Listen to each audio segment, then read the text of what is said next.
असदुद्दीन ओवैसी ने बिहार की राजनीति में अपनी पार्टी पर लगने वाले आरोपों का कड़ा जवाब दिया है। उन पर अक्सर आरोप लगाया जाता है कि उनकी पार्टी AIMIM बीजेपी की बी टीम की तरह काम करती है, लेकिन ओवैसी ने इन आरोपों को पूरी तरीके से खारिज कर दिया है।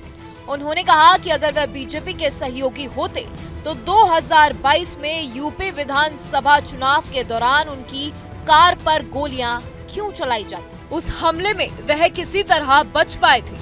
बिहार के कटिहार जिले में ओवैसी ने अपनी 4 दिवसीय सीमांचल न्याय यात्रा का समापन किया।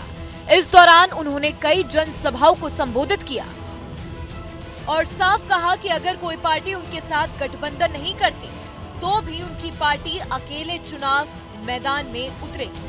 उन्होंने कहा कि बाघ कभी झुंड बनाकर नहीं चलता।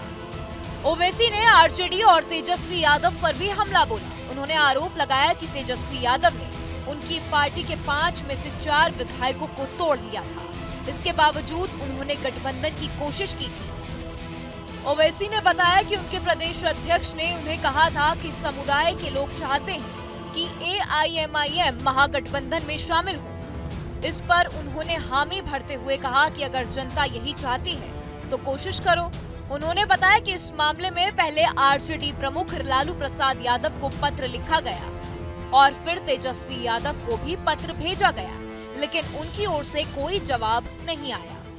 ओवैसी ने कहा कि जब गठबंधन की बात रखी गई थी तो उन्होंने पद पर कोई और मांग नहीं की थी। उनकी केवल 2 शर्तें थी।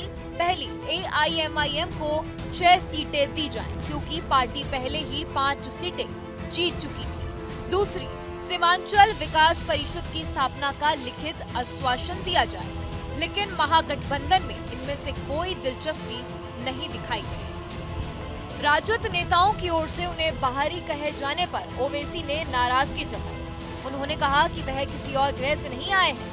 अगर उन्हें बाहरी कहा जा रहा है तो राजद नेताओं को ये भी पूछना चाहिए कि उनके नेता ने हरियाणा के संजय यादव को राज्यसभा क्यों भेजा। ओवैसी ने साफ कर दिया है कि उनकी पार्टी अब किसी का इंतजार नहीं करेगी। अगर गठबंधन नहीं होता तो AIMIM बिहार विधानसभा चुनाव अकेले लड़ेगी। उन्होंने एक बार फिर दोहराया है कि बाघ कभी झुंड बनाकर नहीं चलते।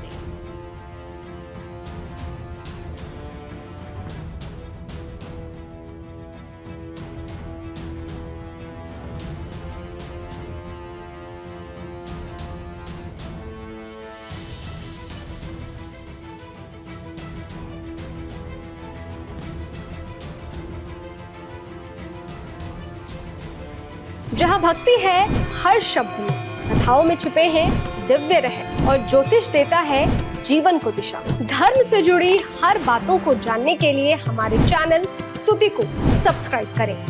चैनल पर जाने के लिए इस लिंक पर क्लिक करें।